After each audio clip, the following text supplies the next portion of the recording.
translating Daily Star editorial into Bangla on September 20, 2020, translated by Selim Al Mamun.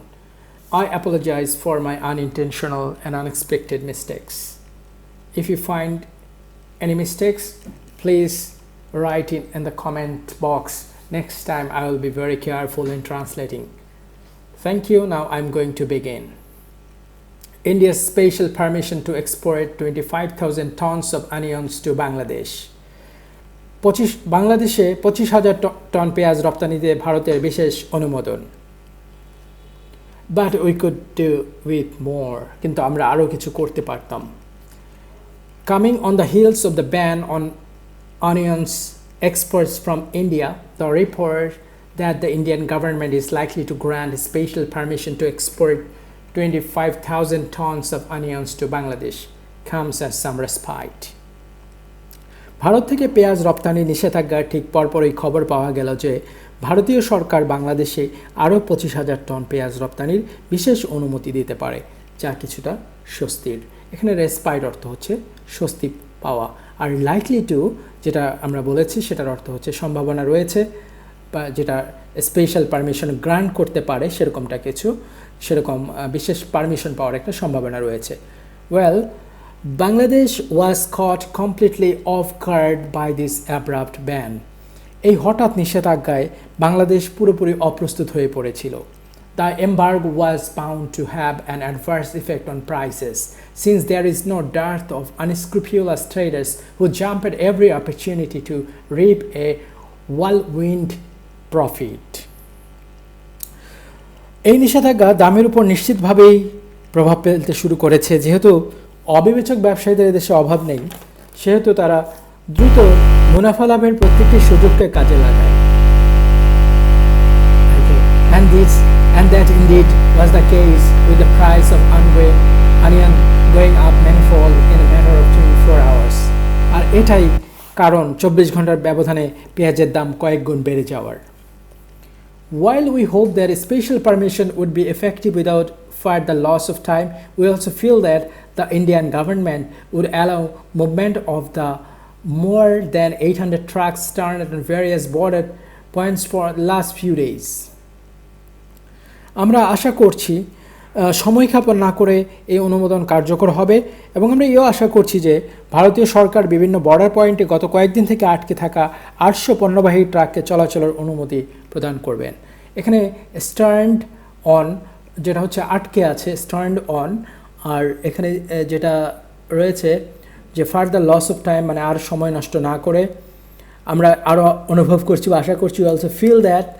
তারপরে এখানে রয়েছে various border points, মানে বিভিন্ন সীমান্তবর্তী যে পয়েন্টসগুলো সেগুলোকে বলা হচ্ছে various border points.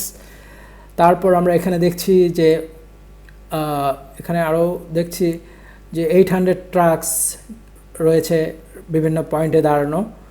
Okay, moving to the next, the last few days, okay, গত কয়েকদিন ধরে, if we understand correctly, the relevant Indian rules put the shipments out of the purview of the ban. আমরা যদি ঠিকঠাক অনুমান করতে পারি, বুঝতে পারি, তাহলে বোঝা যাচ্ছে যে সংশ্লিষ্ট ভারতীয় আইন এ সকল চালানকে নিষেধাজ্ঞার আওতার বাইরে রাখবে। এখানে পারভিউ অর্থ হচ্ছে আওতা, শিপমেন্ট আউট অফ পারভিউ, এখানে শিপমেন্ট বলতে যে চালানটাকে বোঝাচ্ছে, and purview of the ban, ban মানে হচ্ছে নিষেধাজ্ঞা। এই নিষেধাজ্ঞার আওতার বাইরে মানে যে শিপমেন্টগুলো অলরেডি বর্ডার পয়েন্টে চলে আসছে সেগুলোকে নিষেধাজ্ঞার আওতার বাইরে রাখবে। Time of essence here, since the every passing day the condition of the onions loaded on the trucks will worsen, and most of the nearly 16,000 tons of onions purchased and paid for Bangladeshi importers might be beyond human consumption. এখানে বোঝা যাচ্ছে যে সময় এখানে অনেক গুরুত্বপূর্ণ। Time is essence, এখানে সময়টাই খুবই গুরুত্বপূর্ণ, ভেরি ইম্পর্ট্যান্ট। এখানে এসেন্স দ্বারা ইম্পর্টেন্সকে বোঝাচ্ছে। অ্যান্ড এভরি পাসিং ডে, প্রত্যেকটা দিনেই এখানে গুরুত্বপূর্ণ। The condition of the onions loaded on trucks will worsen, আর এই যে ট্রাকে যে লোডেড মালগুলো রয়েছে, পেঁয়াজগুলো রয়েছে, এগুলো অনেক খারাপ অবস্থা হয়ে যাবে।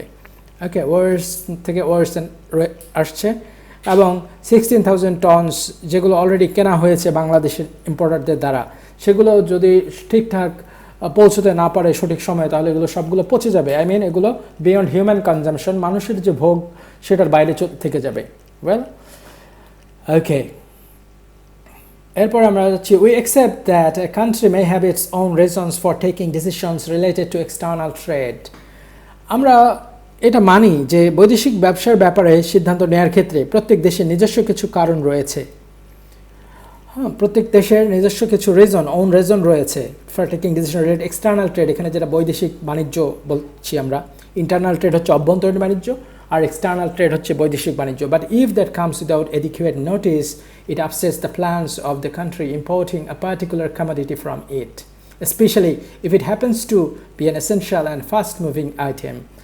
তো এখানে আমরা বলছি যে আমরা মানি যে বৈদেশিক ব্যবসার ব্যাপারে সিদ্ধান্ত নেওয়ার ক্ষেত্রে প্রত্যেকটা দেশের নিজস্ব কিছু কারণ রয়েছে, কিন্তু যদি তা যথার্থ নোটিশ ছাড়া এরকম সিদ্ধান্ত আসে, এটা আমদানিকারক দেশের পরিকল্পনায় অনেক ব্যাঘাত ঘটে, অনেক ক্ষতি সাধন করে, এটা আপসেটস করে দেয় আমদানি রপ্তানি যারা আমদানিকারক তাদেরকে।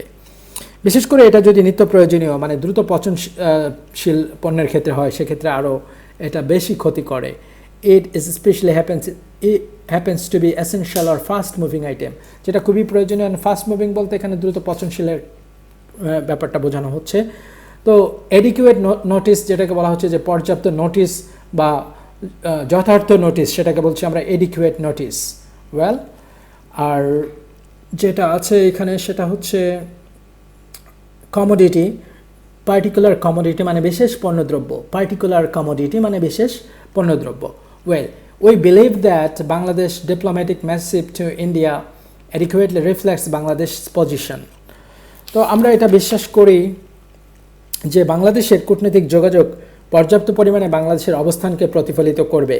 বাংলাদেশের কূটনৈতিক যোগাযোগ ভালো হলে ভবিষ্যতে আমরা আরও বেশি সুযোগ সুবিধা পাবো, সেটা আমরা বিশ্বাস করি। We believe that Bangladesh diplomatic message, এখানে ডিপ্লোম্যাটিক মিসিভ বলতে বোঝাচ্ছে যে কূটনৈতিক যোগাযোগটা, মিসিভ এখানে কমিউনিকেশনটাকে বোঝাচ্ছে, two India adequately reflects, adequately মানে পর্যাপ্তভাবে, ঠিকভাবে রিফ্লেক্টস করে বাংলাদেশের যে অবস্থান সেটাকে রিফ্লেক্টস করতে হবে। While we welcome the Indian decision to grant special permission to export onion to Bangladesh, we would hope that Bangladesh would have benefit of an advance notice of any Indian decision concerning changes in its export policy, particularly if it is related to very essential items. তো এখানে বলছে যে আমরা যেমন ভারতের বিশেষ অনুমোদনের সিদ্ধান্তকে স্বাগত জানাচ্ছি, আমরা তেমনই আশা করছি যে পরবর্তীতে রপ্তানি নীতি পরিবর্তন এলে ভারত অগ্রিম নোটিশ করে বাংলাদেশকে সহায়তা, বিশেষ করে অধিক পচনশীল যে দ্রব্যগুলো, অধিক প্রয়োজনীয় যে দ্রব্যগুলো আছে সেগুলোর ক্ষেত্রে এরকম হঠাৎ করে কোনো সিদ্ধান্ত আসলে বাংলাদেশকে যেন আগেভাগেই জানানো হয় এবং জানিয়ে যেন একটা সুবিধা দেওয়া হয়, আমরা সেটা আশা করছি। এই ছিল ডেইলি স্টার সম্পাদকীয় 20 সেপ্টেম্বর 2020 তারিখের সম্পাদকীয় পেঁয়াজের ব্যাপারে। আমি এটা আমার মতো করে অনুবাদ করার চেষ্টা করেছি, আমি ট্রান্সলেট করছি, আমি নিজে শিখছি, এবং আপনারাও যদি উপকৃত হয়ে থাকেন তাহলে এটা অবশ্যই হচ্ছে আমার জন্য একটা ভালো লাগা।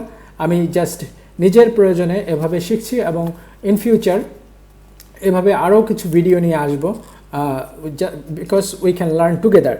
বাট আমার অনুবাদের ক্ষেত্রে যদি কোনো ভুল ভ্রান্তি হয়ে থাকে ক্ষমা সুন্দর দৃষ্টিতে দেখবেন, কমেন্টস করবেন, জানাবেন আরও কীভাবে এটাকে উন্নত করা যায়। Thank you very much for watching this video. See you on another video like this. Till then, stay well, stay fine, and stay safe.